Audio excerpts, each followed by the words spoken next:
Friends, welcome back to கொங்கோடுக்களை. இன்னைக்கு நம்ம சூப்பரான வெண்டைக்காய் அரைச்ச குழம்பு தாங்க எப்படி வைக்கிறோம்னு பார்க்க போறோம். அதுக்கு என்னென்ன தேவையான பொருட்கள்னு பார்க்கலாம் வாங்க.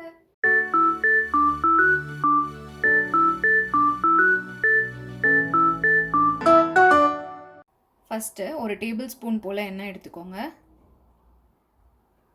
அப்புறம் ஒரு டேபிள் ஸ்பூன் போல நம்ம கொத்தமல்லி விதை எடுத்துக்கலாம். அப்புறம் ஒரு 1/4 டீஸ்பூன் நம்ம சீரகம் எடுத்துக்கலாம். அப்புறம் ஒரு 1/2 டீஸ்பூன் நீங்கள் கடலைப்பருப்பு எடுத்துக்கோங்க.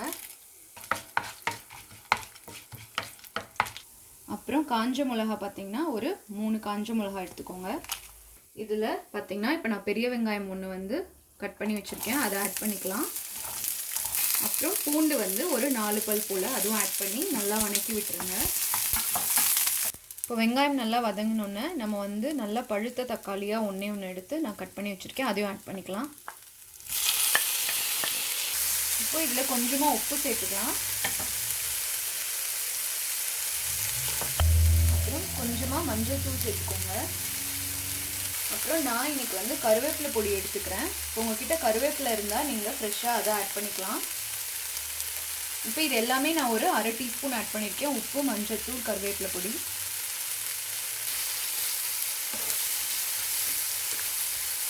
இப்போ தக்காளி நல்லா வதங்கினோன்னே நான் இங்கே பார்த்தீங்கன்னா ஒரு 5 டேபிள் ஸ்பூன் போல் தேங்காய் துருவினது எடுத்து வச்சுருக்கேன். இதையும் நம்ம உள்ளே போட்டுடலாம்.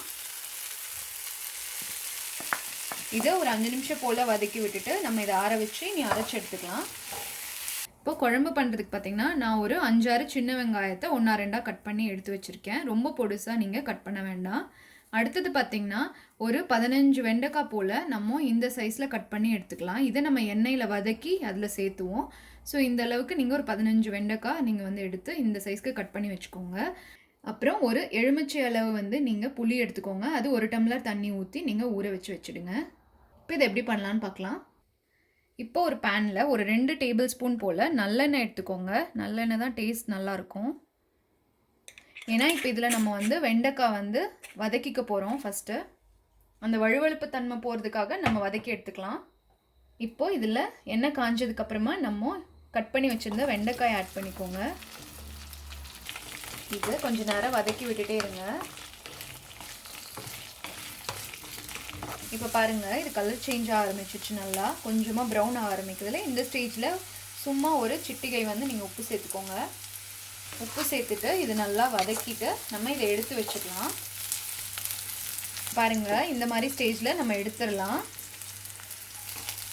இந்த கலர் வந்திருக்கணும். ஸோ இப்போ நம்ம இதை எடுத்து தனியாக பிளேட்டில் வச்சுட்டு இதே பாத்திரத்தில் நம்ம வெங்காயம்லாம் வதக்கி குழம்பு வச்சுக்குவாங்க. இப்போது அதே பேனில் ஒரு டேபிள் ஸ்பூன் போல் நல்லெண்ணெய் எடுத்துக்கோங்க. அப்புறம் கடலைப்பருப்பு பார்த்திங்கன்னா நான் ஒரு 1/2 டீஸ்பூன் எடுத்துருக்கேன், அதுவும் ஆட் பண்ணிக்கோங்க. இப்போ இதில் நம்ம எடுத்து வச்சுருந்த சின்ன வெங்காயத்தை ஆட் பண்ணிக்கலாம்.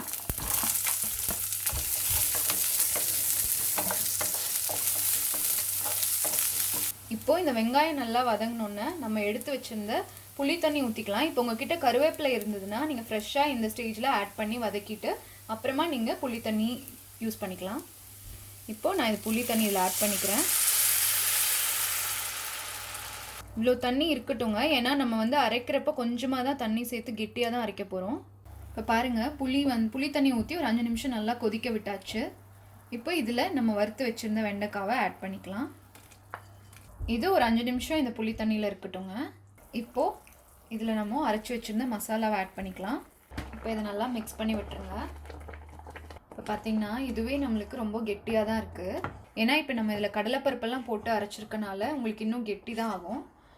ஸோ மொத்தமாக ஒரு 1/2 டம்ளர் தண்ணி நம்ம இதுக்கப்புறம் ஆட் பண்ணிக்கலாம். அப்புறம் இதை நான் மூடி வச்சு ஒரு 10 நிமிஷம் விட்டுருலாங்க. இப்போது நம்ம உப்பு இதில் பார்த்துட்டுங்க, உப்பு வேணுங்கிற அளவு போட்டுட்டு அதுக்கப்புறம் மூடி வச்சு ஒரு 10 நிமிஷம் போல் நம்ம இதை லேசாக கொதி வர அளவுக்கு விட்டுடலாம். சிம்மில் வச்சுக்கோங்க. பாருங்கள், 10 நிமிஷம் போல் ஆச்சு. நம்மளோட சூப்பரான வெண்டைக்காய் அரைச்சி விட்ட குழம்பு ரெடி ஆயிடுச்சு. இப்போ இதில் கொஞ்சமாக கொத்தமல்லி தழை சேர்த்துக்கோங்க. நம்ம இனி இறக்கி வச்சிடலாம். இப்போ உங்களுக்கு இன்னும் கிரேவி ரொம்ப திக்காக இருக்குன்னு ஃபீல் பண்ணிங்கன்னா நம்ம அப்போவே தண்ணி ஆட் பண்ணப்போ இன்னும் கொஞ்சம் கூட நீங்கள் ஆட் பண்ணிக்கலாம். இது பார்த்திங்கன்னா நீங்கள் சாப்பாடு, தோசை, இட்லி எல்லாத்துக்குமே இது நல்லாயிருக்கும். இந்த குழம்பு நீங்கள் கண்டிப்பாக ட்ரை பண்ணி பாருங்கள். டிப் ஆஃப் த டேங்க, இன்னைக்கு நம்ம பண்ண ரெசிபியில் வெண்டைக்காய் பார்த்தீங்கன்னா நான் வந்து கொஞ்சம் நல்லா வேகிற அளவுக்கு வதக்கி யூஸ் பண்ணோம். சப்போஸ் இப்போ உங்களுக்கு சியூவியாக இருக்கிறது பிடிக்கல அப்படின்னு நீங்கள் நினச்சிங்கன்னா அந்த வெண்டைக்காவை நீங்கள் டீப் ஃப்ரை பண்ணி கூட கடைசியாக இதில் ஆட் பண்ணி நீங்கள் யூஸ் பண்ணிங்கன்னா ரொம்ப கிறிஸ்பியாகவும் இருக்கும் நீங்கள் அந்த குழம்பு சாப்பிட்றப்போ. ஸோ கண்டிப்பாக இந்த ரெசிபி நீங்கள் எல்லாரும் ட்ரை பண்ணி பார்த்துட்டு கமெண்ட் செக்ஷனில் என் கூட ஷேர் பண்ணிக்கோங்க. இந்த வீடியோ உங்களுக்கு பிடிச்சிருந்துன்னா எங்கள் சேனலை லைக் பண்ணுங்கள், ஷேர் பண்ணுங்கள், இங்கே வர ஒயிட் ஐகான் ப்ரெஸ் பண்ணி எங்கள் சேனலை சப்ஸ்கிரைப் பண்ணுங்கள். ஃபேஸ்புக் அண்ட் இன்ஸ்டாகிராமில் எங்கள் சேனலை ஃபாலோ பண்ணுங்கள். தேங்க்யூ.